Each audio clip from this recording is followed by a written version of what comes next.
আজকে হাসান মাহমুদ কি করলো? বাপ রে বাপ, 4টা উইকেট নিয়ে নিল।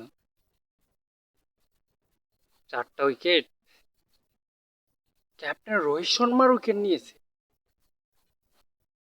উইকেট নিয়েছে বিরাট কিং কোহলির,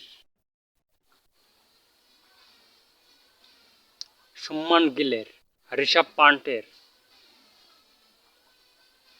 কি রে ভাই, হাসান মাহমুদ এটা কি করলো?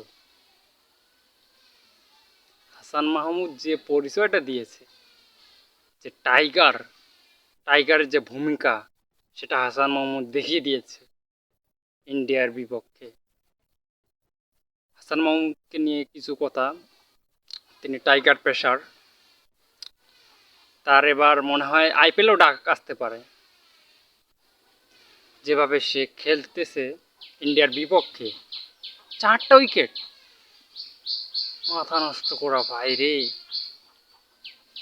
4টা উইকেট নিয়েছে, কম কথা? তাও আবার ইন্ডিয়ার বিপক্ষে। ইন্ডিয়াকে তো ঘাস খাওয়াইতেছে।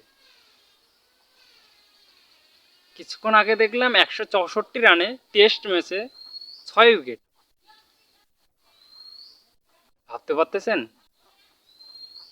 কতটা উন্নতি হয়েছে ক্রিকেটের? হাসান মাহমুদ এবার আইপিএলেও চান্স পেতে পারে, ভরসা রাখা যায়। যেভাবে তার খেলা দেখাইতেছে তা অবাক করার মতো। যেভাবে মোস্তাফিজ দেখিয়েছে ইন্ডিয়ার বিপক্ষে 5টা উইকেট নিয়ে, সে এখন কাটার মাস্টার হয়ে গেছে, আইপিএলে খেলতেছে। এবার মনে হয় টাইগার পেসার হাসান মাহমুদও চান্স পেতে পারে আইপিএলে। থ্যাংক ইউ দর্শক।